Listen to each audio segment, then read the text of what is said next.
Oi, gente, sejam bem-vindos ao segundo episódio do Pode Praticar. Hoje temos uma convidada especial, a doutora Sara, criminalista. Ela vai se apresentar para vocês. Oi, gente, como é que vocês estão?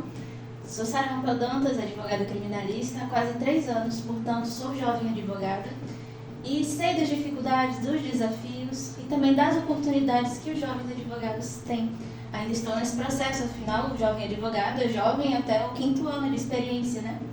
Então, a gente vai conversar aqui um pouco sobre a jovem advocacia, não necessariamente sobre a área criminal em si, mas eu agradeço o convite, doutora Flávia. É muito bom estar aqui compartilhando essas experiências com vocês. Doutora Sara, como foi que você escolheu ser uma advogada criminalista? Então, essa pergunta, ela pode ser respondida assim: não fui eu que escolhi, foi a advocacia que me escolheu. Eu não sabia que eu queria ser advogada, mas eu sabia que eu sempre tive vocação. Eu inicialmente queria ser, não sei se você acredita, engenheira química do Exército. Sério? Tentei passar de todo jeito no Exército. Eu passei até na primeira fase, fiz a prova do ITA. Não passei na segunda porque me faltou um requisito físico. A altura, eu tenho 1,50 m. Me faltou 5 centímetros. E aí tava naquele negócio de Enem, passar no Enem. E aí fica uma mensagem também para os mais jovens ainda, né? Estão nessa fase de Enem. Gente, não é o fim do mundo se não passar. No caso, eu passei para contabilidade, mas eu não quis. Quando me chamaram, eu escolhi ir para particular, em direito. Eu ganhei uma bolsa. Mas se passar num curso que você não quis, ou se você não passar, não é o fim do mundo. Até porque numa faculdade pública e numa particular você vai ver a mesma coisa, a mesma matéria. O que faz a diferença é você, é o estudante. O que você falou é importante, sabe por quê? Também passar ou não na OAB não é o fim. Às vezes a gente fica com aquela romantização de que eu preciso passar de primeira. Aí a pessoa não passa de primeira, ela já se desespera, acha que o mundo acabou. Não é assim. Tem uma advogada que eu acompanho, ela fez 7 vezes o exame da ordem. E hoje ela é uma advogada bem sucedida. Então assim, você passar de primeira num curso, no exame, não é o fim do mundo. Verdade. Só pegando o gancho, a prova da OAB é muito cansativa, assim como a prova do Enem. É muito cansativa, requer muito estudo, muita dedicação. E cada pessoa ela se encontra numa fase da vida, né? Tem pessoas que estão numa fase mais turbulenta, tem pessoas que estão podendo estudar com mais afinco e não importa se você passa da primeira, na segunda, se é o que você quer, estude até passar. Eu ganhei uma bolsa, né, numa faculdade particular, aceitei a bolsa, comecei a cursar e desde o primeiro dia de aula eu era de Hermione, estava cheio de livro debaixo do braço, já, fazendo pergunta para o professor de coisa que queria dar no semestre seguinte. Eu era muito chata, gente. Mas você acha que isso era ruim? Era negativo? Não, era negativo. Até porque eu ganhei tempo. Eu logo me apaixonei pela área criminal, né, quando eu comecei. Eu já sabia, quando eu peguei. Logo, quando eu estava estudando a introdução ao estudo do direito, eu pensei, é criminal. Aí eu passei, no semestre seguinte, né, no segundo, terceiro período, se não me engano, passei em primeiro lugar na prova da defensoria. Não tinha designação ainda, mas fui direto para a primeira defensoria criminal de Parnamirim. Agora eu pegava a casa de não sei se eu posso falar essa palavra. Melhor você cortar. Enfim, é melhor você cortar todos os crimes que eu falei aqui. Fui direto para a primeira defensoria criminal e lá eu pegava todos os tipos de crime. Então eu tinha contato direto com atendimento ao público, né? O pessoal chegava lá, muitas vezes participantes de organizações chegavam lá. E assim, desde meus 17, 18 anos eu tive que lidar com esse tipo de público. E eu achava super interessante você ter que lidar com essa parte, né, da humanidade, porque para muitas pessoas elas estão alheias àquela parte ali da criminalidade, né? E também da parte humana que isso atrela. Como é que ficam os familiares de uma pessoa que está presa, de uma pessoa que é vítima? Então, eu tive que lidar com isso desde o início do meu curso. E eu decidi que era isso que eu queria fazer. Até porque, no processo penal, as pessoas são muito estigmatizadas. Mas o que é que um advogado criminalista quer? Não quer deixar aquela pessoa impune do crime que cometeu, mas quer que aquela pessoa passe por um processo penal justo. Então, é isso que um advogado criminalista preza. Ele não compactua com o crime do cliente, com o possível crime do cliente, mas ele apenas quer que aquele cliente tenha um tratamento justo, uma pena que, se for o caso de ser aplicada a pena, que aquela pena seja justa, né? Não pague a mais daquilo que ele deve. E agora me conte, qual foi o maior desafio quando você começou a advogar? Você falou que já tem 3 anos advogando, né? Qual foi o maior desafio ali no início? Maior desafio? Porque prática você já tinha, você já começou a estagiar cedo, então você já tinha prática. Meu desafio não foi nem a questão de prática, quer dizer, foi também, né, porque eu tive a sorte, né, de ter muita oportunidade nessa questão de prática antes de começar a advogar. Estagiei na Defensoria, no Tribunal de Justiça, fiz estágio voluntário em escritório, então eu procurei ter o máximo de prática antes de advogar. Passei na OAB, na primeira vez que eu fiz a prova, mas eu tinha um problema, que era não sabia fazer network. Isso faz toda a diferença. Eu não me preocupei, eu me preocupava muito com os estudos, mas eu não me preocupei com a outra parte, que era fazer contatos. E então a minha dificuldade, assim que eu peguei a minha carteira, foi como começar. Porque a experiência, eu já tinha certa experiência, você vai adquirindo mais experiência, que agora era eu, né, que estava à frente, não estava subordinada a mais ninguém, nenhum defensor, nenhum juiz, era eu à frente. E isso é uma responsabilidade que pesa nos ombros do advogado. Né? O cliente chega até você com um problema e você tem que saber resolver, passar aquela segurança para o cliente que você sabe o que você está fazendo. Mas a minha dificuldade, no meu desafio, foi exatamente como começar. Tem várias oportunidades, né? Vários tipos de caminhos que você pode pegar uma vez que você consegue a carteira da OAB. Você pode ser contratada de um escritório, né? Você pode ser um sócio, você pode fazer parcerias. E eu escolhi o lado das parcerias, porque eu não conseguia ser mais subordinada a ninguém. Então, chegar e ter que responder a metas e a objetivos e a controles de outros escritórios para ganhar um salário abaixo do que eu ganhava enquanto estagiária de um tribunal. Vejam, vocês jovens advogados, qual caminho que vocês vão trilhar. Tem esses caminhos que vocês podem seguir. Mas no meu caso, e é o que eu aconselho também, não é um caminho fácil, mas é o que eu aconselho porque ele dá mais liberdade e autonomia. O caminho do advogado autônomo, liberal. Você tem mês que você vai ganhar bem, tem mês que nem tanto, varia. Mas tem aquela liberdade que outros tipos de profissionais não têm. A gente tem essa liberdade de estar aqui discutindo, né, debatendo sobre esse tema importante. Mas outros profissionais não teriam. Né? Então a gente tem aqui, isso aqui é uma oportunidade. Né? Você como advogado autônomo, você pode gerir o seu tempo. Tá? Que às vezes a gente está gerindo o tempo trabalhando até altas horas da madrugada. Que é horrível. É horrível. Muito péssimo para a advocacia e para a nossa vida pessoal. Sim. Tem essas questões também. Não é tudo flores, não. Mas eu não trocaria isso por ter que seguir o horário dos outros. Não troco. E o maior perrengue, porque jovem advogado passa perrengue. Esse negócio de dizer que jovem advogado nunca passou um perrengue é mentira. Todo jovem advogado, mesmo aquele que já tem uma prática, já tem uma experiência, passa um perrengue. Depois eu conto o meu perrengue para vocês, mas agora eu quero saber o perrengue da doutora Sara. Nossa. Perrengue de vergonha alheia? Pode ser vergonha alheia, vergonha sua, pode ser uma gafe, pode ser uma falha que hoje você acha boba, mas quando a gente está começando, nenhuma falha é boba, porque tudo é muito grande, tudo é muito novo. Bom, um perrengue. Tem onde pra citar. Gente, a doutora Sara não passou perrengue na vida. Não, perrengue, passei. Mas assim, um que seja interessante citar, até mesmo para que o pessoal se identifique, questão da oratória. Como eu falei, eu não me preocupei em fazer networking, mas porque eu sou uma pessoa muito reservada. Então, eu literalmente só ficava estudando, não falava com ninguém. Então, eu era muito, muito reservada mesmo. E junto com essa minha reserva, eu não trabalhei um aspecto que é importantíssimo que um advogado trabalhe, que é a sua oratória. Eu me preocupei mais em estudar a teoria e a prática do que exercer no caso a prática peticionando, no caso, do que exercer esse outro lado que o advogado tem que saber exercer, que é a oratória. Eu sempre tive para mim que um advogado que não sabe falar não é totalmente um advogado. Até porque a gente tem que saber argumentar de todas as formas. E argumentar é o nosso trabalho. E eu pequei nesse sentido durante a graduação, até porque eu não tive essa visão. Eu achava que quando chegasse a hora eu ia saber fazer.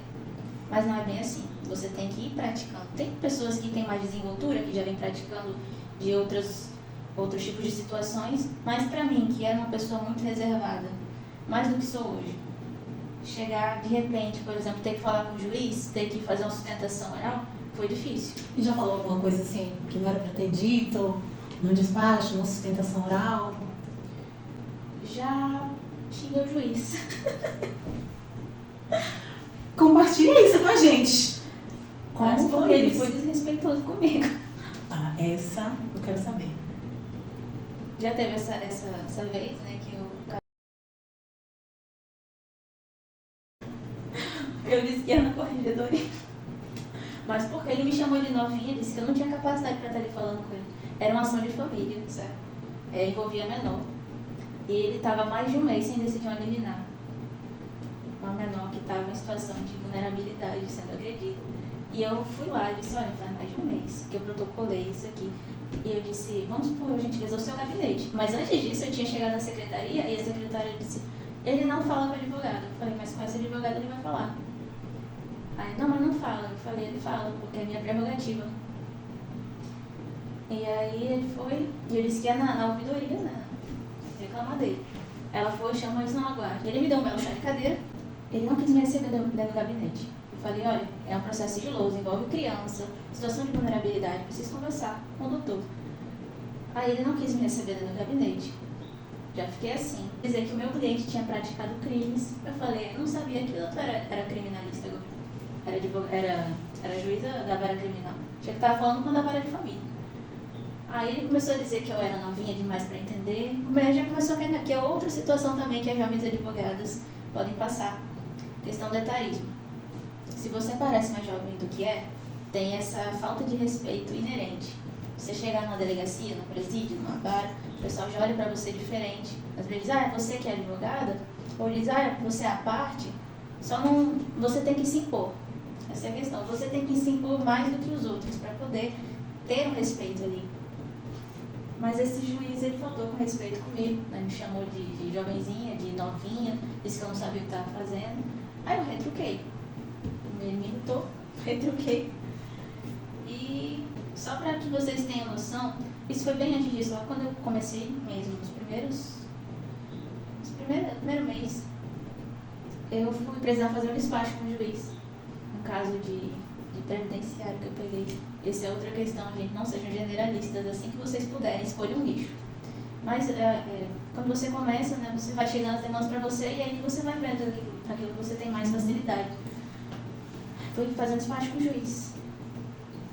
E aí, do nada, travei, não consegui falar nada.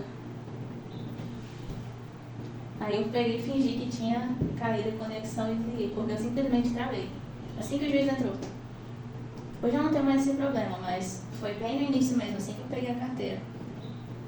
Eu fui conversar com o juiz e acabei travando. E eu pensei, nossa, eu não vou mais falar com juiz nenhum, com pessoa nenhuma, até que eu resolva esse problema. E aí o que aconteceu? Eu comecei a me colocar em situações que exigiam que eu usasse a minha oratória. Até eu conseguir me acostumar e vencer o nervosismo. Então, foi também porque, como eu falei, eu era muito reservada e não me preocupei com essa questão da oratória. E aí... Mas eu fiz alguns concursos de sustentação oral, mas mesmo assim, muito difícil, porque eu não... Pra mim, era difícil. Era uma barreira, Era uma barreira. Comunicar com os outros era uma barreira. Hoje, nem tanto, porque eu tô há quase 3 anos advogando e praticamente todos os dias eu tenho que exercer essa habilidade. Então, conversar com outros advogados, com juízes, promotores, clientes, fazer atendimentos. Então, isso faz parte do meu dia a dia hoje. Então, não tem mais essa dificuldade. Mas para vocês verem que, se acontecer com vocês, e vocês travarem, por exemplo, ficarem com medo, ficarem nervosos, não fiquem para baixo, não desistam, porque é uma habilidade que tem que ser praticada assim como qualquer outra.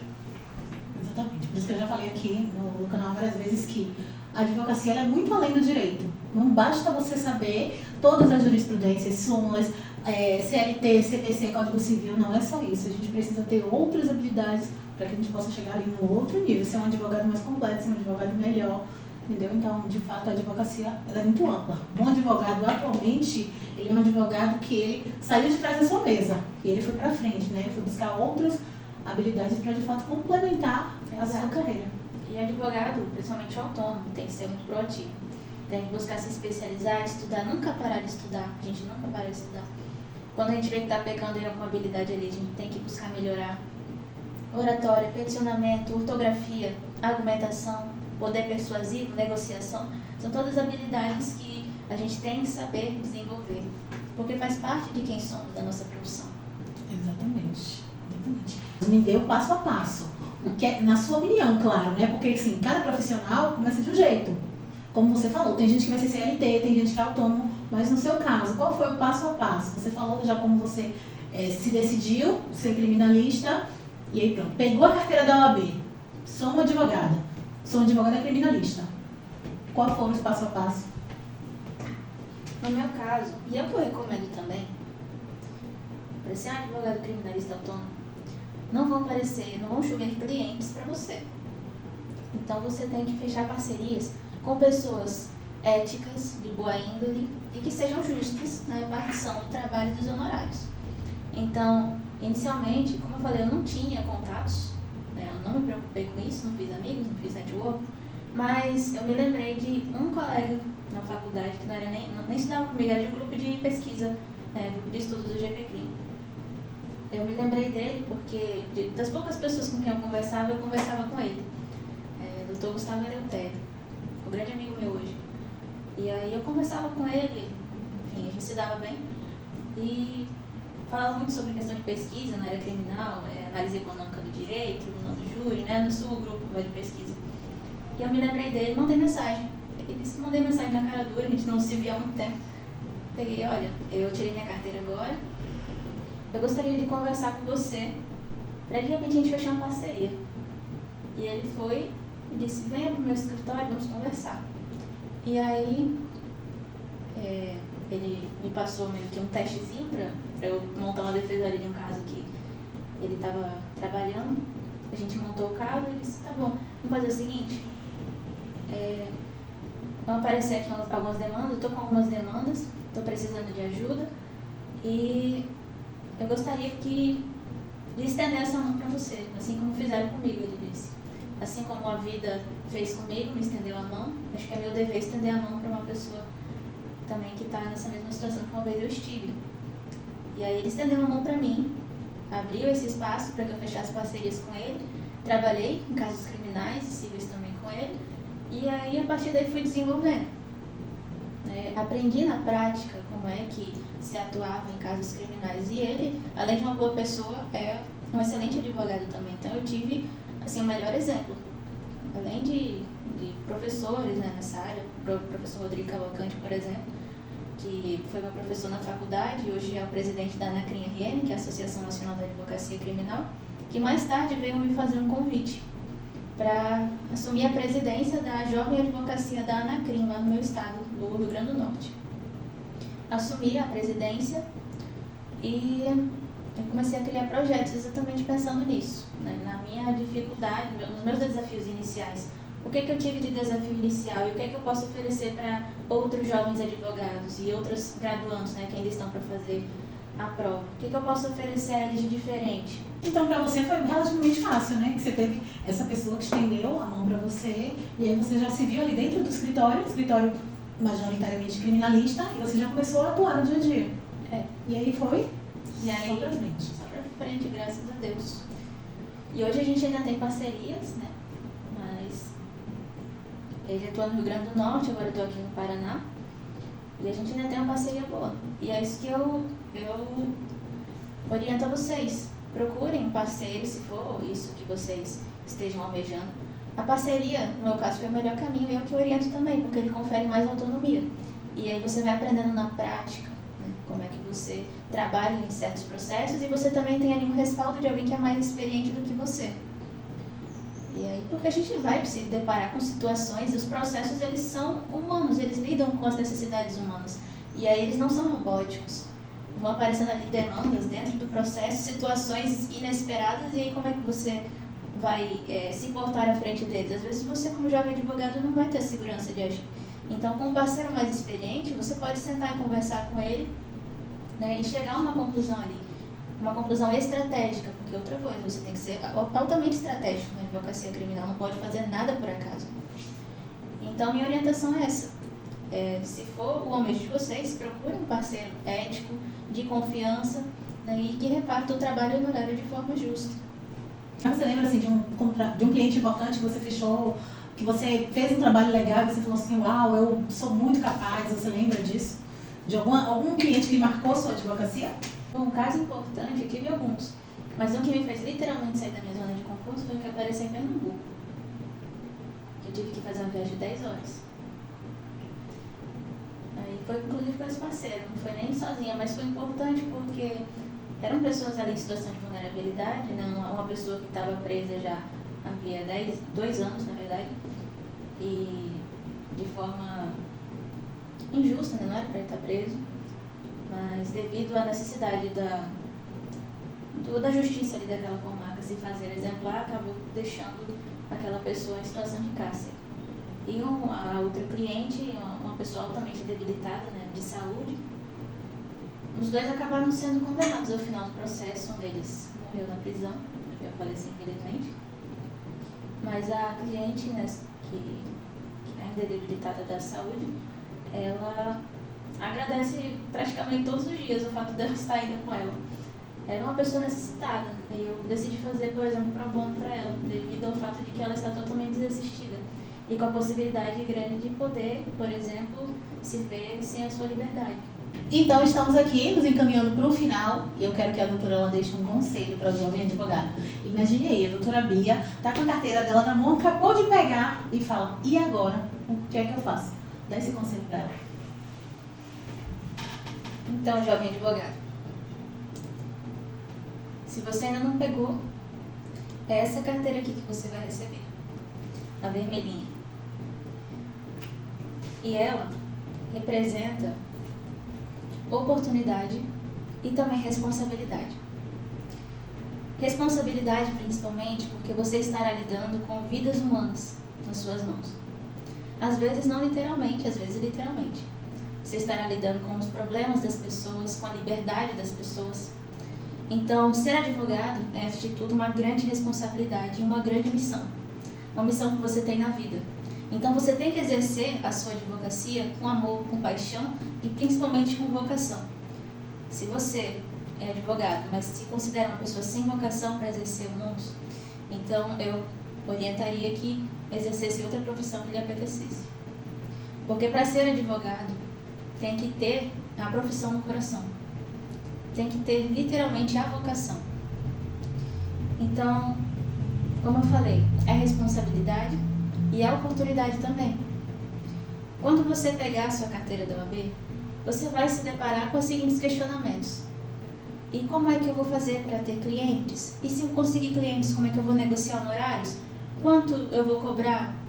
Como é que eu vou peticionar? Aonde eu vou peticionar? Como é que eu falo com o juiz? Então são questionamentos que vêm na sua cabeça à medida que você for se deparando com desafios práticos. É normal. Não fique para baixo com esses questionamentos. A gente não entra no mercado de trabalho sabendo de tudo. A gente entra com a teoria. Algumas vezes quando você não teve algumas oportunidades de estágio durante sua graduação. Mas fique sabendo que você não está sozinho. Tem outros advogados. Você se formou com outros colegas que são advogados. Seus professores são advogados. Tem a OAB, né, as comissões da OAB. Participe, faça networking. Além da OAB, tem as associações também, por exemplo, a Associação Nacional da Advocacia Criminal, onde exercer a presidência da Jovem Advocacia. A gente tem projetos, tem eventos, tem palestras. Por exemplo, o Jovem Advogado, a gente tem um grupo, né, de jovens advogados, de estudantes. Eles mandam ali mensagens, por exemplo, no nosso grupo, olha, recebi agora um chamado para atender um flagrante 3 horas da manhã, eu não sei o que fazer, alguém vai comigo? Então a gente tem ali essa união. Então procure fazer parte de uma associação ou de um grupo onde você possa estar unido com outros advogados para trocar experiências também. Essa dica eu dei mais cedo. Procure fazer parcerias com pessoas éticas, de confiança, que repartam o trabalho de forma justa. E os honorários também. Não fique naquela ilha de, eu vou receber um cliente, eu posso não saber o que eu estou fazendo ali naquele momento, mas não vou passar este cliente para outro advogado, não vou fazer parceria para dividir honorários com outro advogado, não faça isso. Porque você não está falando ali de honorários, você está falando da vida do seu cliente. E se o seu cliente precisa de mais um advogado para ter o melhor serviço, então busque um parceiro de confiança. Reparta o trabalho com ele. Até porque vão aparecer situações ali dentro do processo que às vezes você não vai estar preparado para lidar naquele primeiro momento. Então você estar ali com o respaldo de um parceiro mais experiente é sempre bom, porque você vai ganhando experiência à medida que vai trabalhando e não prejudica o seu cliente. Então busque se unir com outros advogados de ética, como eu falei, de confiança e justos. No caso que eu me refiro aqui, a repartição de trabalho e de honorários. Por exemplo, a ANACRIM, que é a Associação Nacional da Advocacia Criminal, é uma das associações criminalistas do Brasil. Se você tem interesse na área criminal, por exemplo, é uma das associações que você pode buscar. Então, como eu, por exemplo, eu exerci a função de presidência da Jovem Advocacia da ANACRIM, RN, eu tenho respaldo para falar que é uma associação que faz muitas palestras, muitos eventos, tem muitos projetos. Eu mesma fui fundadora de alguns projetos da ANACRIM. Atualmente sou vice-presidente da comissão. Mas um projeto que eu fundei, eu gosto muito de sempre estar falando sobre ele, que foi o apadrinhamento. Como eu falei, as jovens advogados, bacharéis e estudantes têm a oportunidade de aprender na prática com outros advogados mais experientes sobre a atuação da advocacia criminal em tribunal do júri, em audiências dos mais variados tipos, em atendimentos em presídios, em diligências. Então, é um projeto muito interessante e que tem beneficiado muitos jovens advogados e estudantes. Então, hoje eles mandam mensagem para mim agradecendo, e querendo fazer parte, para aqueles que ainda não fazem. Doutora Sara, eu fiquei sabendo através do plano vital do projeto de apadrinhamento, eu gostaria muito de fazer parte, eu quero ser advogado criminalista, mas não sei por onde começar, não sei como fazer uma audiência, porque mesmo que você faça estágio durante a sua graduação, você não vai ter a experiência que um advogado tem. Não é a mesma coisa. Você pode estar ali, por exemplo, de repente numa secretaria, numa vara, trabalhando, mas não é a mesma coisa do que ter a experiência no prisma de um advogado. Não é a mesma coisa. Então, esse projeto ele tem possibilitado muitas experiências para os jovens advogados e estudantes e tem sido muito interessante. Então, é um projeto da ANACRIM RN, não sei qual é o seu estado de quem está assistindo em casa, mas tem outras associações com inclusive outros temas, direito de família, trabalhista, enfim, procurem as associações, as comissões da OAB, vá para eventos, faça networking, conheça mais pessoas, e aí vão aparecendo mais parcerias, e vão aparecendo clientes, porque como eu falei, você tem que se posicionar como advogado, onde você for, você tem que dizer, eu sou advogado, deixe as pessoas ao seu redor saber que você é advogado, se posicione no mundo digital como advogado, porque no momento que você pega isso daqui, você se torna a sua profissão. De dia até à noite, você é advogado.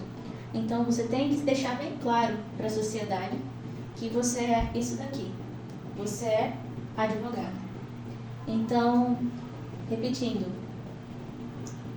a advocacia é uma profissão de missão, de responsabilidade e de oportunidade. Então, tenham isso em mente. Busquem as oportunidades, não deixem passar, porque a oportunidade ela bate a porta, mas se não bater, você vai lá e arromba. Você pode você. Mas é isso mesmo. Se a gente ficar esperando, sentada, atrás da mesa, não vai acontecer. Não vai. Então a gente precisa ir pra frente da mesa, abrir a porta e buscar as oportunidades. Exato. Tá certo. Então reflita em tudo que ela falou, porque faz muito sentido. É exatamente isso. A advocacia ela é uma profissão de oportunidades e também de responsabilidades. Muitos. Doutora Sara, muito obrigada. Foi um prazer ter você aqui. Até o próximo episódio. Tchau, tchau.